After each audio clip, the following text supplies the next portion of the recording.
जय श्री गुरुदेव। जय श्री कृष्णा। 8वां अध्याय। नारद जी बोले कि हे राजन, जलंधर ने हमारे वहाँ पहुँचने पर बड़ा ही आदर सत्कार किया।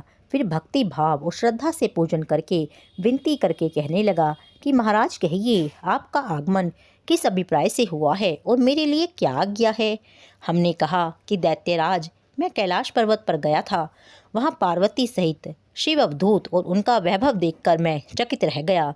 अब तीनों लोकों का भ्रमण करते हुए मैंने यहाँ आकर आपकी समृद्धि भी देखी है।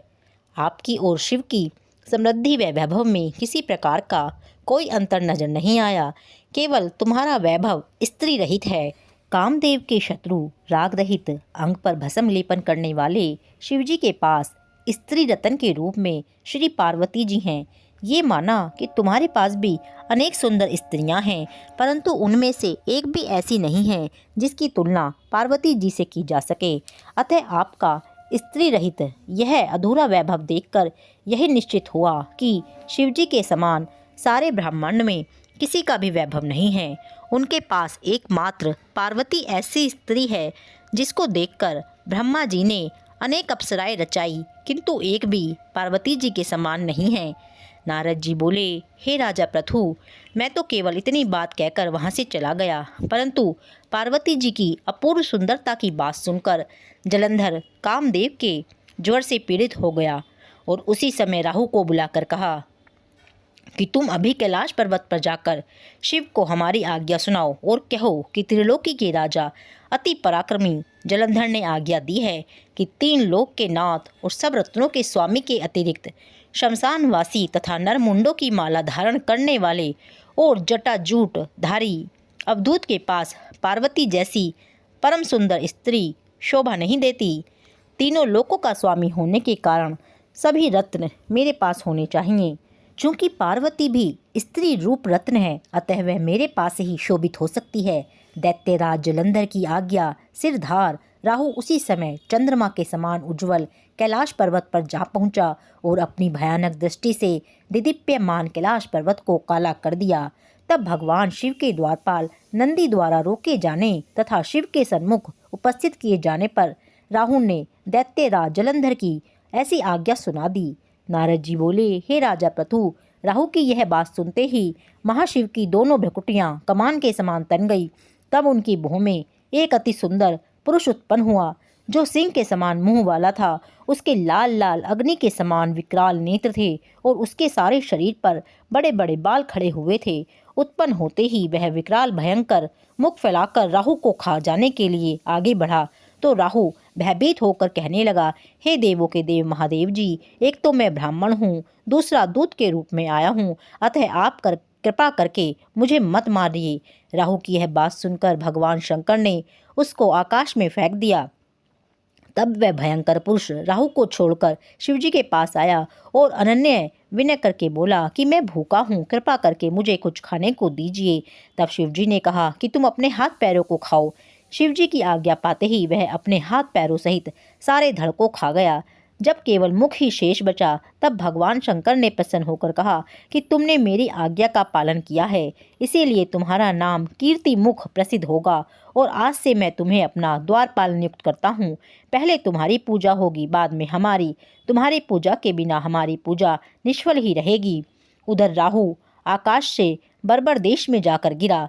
राहु की ऐसी दशा सुनकर जलंधर अत्यंत क्रोधित हुआ और दैत्यों की 1 करोड़ सेना लेकर अपने पुर से ज्यों ही बाहर निकला, सामने से एक आंख वाले शुक्राचार्य और अंग भंग राहु को आते देखा।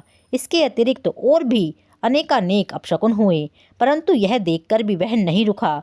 तब वह अपार दैत्य सेना सारे आकाश में दल बादल की तरह छा गई। जब देवताओं ने दैत्यराज जलंधर को अपार सेना सहित कैलाश पर चढ़ाई करते देखा, तो चुपचाप इसकी सूचना शिवजी को दे दी। खबर पाते ही शिवजी ने ज्यों ही विष्णु भगवान का स्मरण किया, वे तत्काल स्मरण करते ही उपस्थित हो गए। तब शिवजी ने कहा कि भगवान, आपने देवताओं को पीड़ा देने वाले इस महादैत्य को क्यों नहीं मारा? इतना ही नहीं, आप स्वयं भी लक्ष्मी सहित उसके घर में क्यों विराजमान हो गए? आखिर इसका क्या कारण है? तब विष्णु भगवान ने उत्तर दिया कि यह महादैत्य आपके अंश से उत्पन्न हुआ है और फिर लक्ष्मी जी का भाई भी है। इसी कारण हमने इसको नहीं मारा है। वैसे भी यह महादैत्य आपके हाथ से ही मारा जाएगा। भगवान विष्णु की यह बात सुनकर शिवजी ने कहा, यह तेजस्वी दैत्य हमसे भी ऐसे नहीं मारा जाएगा, अतएव इसको मारने के लिए आप अपना तेज देने की कृपा कीजिए।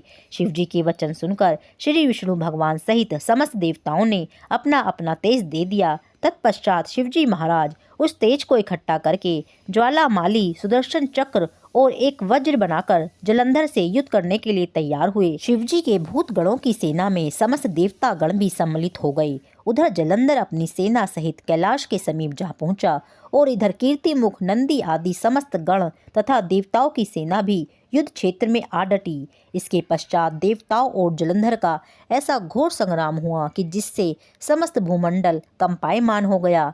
युद्ध के मैदान में जितने दैत्य मरते, दैत्य गुरु शुक्राचार्य उन्हें अपनी संजीवनी विद्या से जीवित कर देते थे। यह दृश्य देखकर भूत आदि गणों ने शिवजी के समीप जाकर उनसे संपूर्ण वृतांत कहा। तब शिवजी ने कंदरा के समान मुख वाली महाभयंकर तालजंघा नामक एक कन्या अपने मुख से उत्पन्न की। वह कन्या हुंकार मारकर दैत्यों को अपने मुख में डालती हुई श्री शुक्राचार्य जी को उठाकर अलोप हो गई। तब शिवगण निर्भय होकर दैत्य सेना को बुरी तरह मारने लगे। गणों की इस मार से व्याकुल होकर दैत्य सेना भाग खड़ी हुई। दैत्य सेना को इस प्रकार भागते देखकर जलंधर के सेनापति शुंभ, निशुंभ और कालनेमी ने आगे बढ़कर देव सेना पर आक्रमण प्रारंभ कर दिया। अब देव सेना दैत्यों की मार से विचलित हो उठी। तब गणेश और शुंभ का महाघोर संग्राम हुआ। इस समय दैत्यों को पराजित होते देख जलंधर स्वयं युद्ध क्षेत्र में आया। उसे देख देवसेना की ओर से वीरभद्र ने जलंधर पर अनेक प्रहार किए। तब जलंधर ने क्रोधित होकर अपना परिघ उस पर दे मारा और उसके रथ की ध्वजा काट दी। फिर देवसेना पर भयंकर बाणों की वर्षा करके भगदड़ मचा दी। अपनी सेना की यह दशा देखकर शिवजी बैल पर सवार होकर युद्ध क्षेत्र में आए और उन्होंने तीव्र बाणों की वर्षा प्रारंभ कर दी। शिवजी के प्रहारों से दैत्य सेना इस प्रकार भागने लगी जैसे कार्तिक मास के व्रत से पाप समूह भाग जाते हैं। उसी समय शिवजी ने अपने बाणों से खड़गोरमा का सिर काटकर पृथ्वी पर गिरा दिया। इसके पश्चात ज्यों ही जलंधर आगे बढ़ा, शिवजी ने उसके रथों के घोड़ों तथा सारथी को मार गिराया। तब जलंधर खड़ग हाथ में लेकर पैदल ही शिवजी की ओर दौड़ा। शिवजी ने तभी आगे बढ़कर एक मुक्का उसकी छाती में दे मारा, जिससे वह दैत्य विहल हो गया। इस प्रकार जब जलंधर ने देखा कि शिवजी अजय हैं, तो उसने गंधर्व माया रची। गंधर्व तथा अप्सराएं युद्ध क्षेत्र में नृत्य और गायन करने लगी। शिवजी भी इसी माया में फंसकर नाचने तथा गाने लगे। शिवजी को इस माया में फंसा देखकर जलंधर महादेव जी का रूप धारण करके पार्वती जी के पास पहुंच गया और उनका सुंदर रूप देखकर कामांध हो गया। पार्वती जी शिवजी को आया देखकर खड़ी हो गई, परंतु तुरंत ही इस राक्षसी माया को समझकर वहां से अंतर्ध्यान हो गई। तब निराश होकर जलंधर पुनः युद्ध क्षेत्र में आ गया।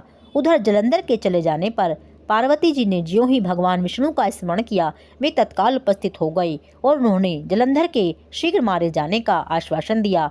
फिर विचारने लगे कि जलंधर ने स्वयं ही अपनी मृत्यु का रास्ता बता दिया है। यह दुष्ट वृंदा के प्रतिव्रत धर्म के कारण ही नहीं मर रहा है। अतएव देवताओं तथा अपने भक्तों की रक्षा करने के लिए हमको ही वृंदा को धर्म से डिगाने का घोर कर्म करना पड़ेगा, क्योंकि ऐसा किए बिना यह दुष्ट नहीं मरेगा। इतनी ही देर में शिवजी भी राक्षसी माया से मुक्त हो गए और जलंधर को आया देखकर उस पर बाणों की वर्षा करने लगे। 8वां अध्याय पूर्ण। जय श्री राधे, जय श्री कृष्णा।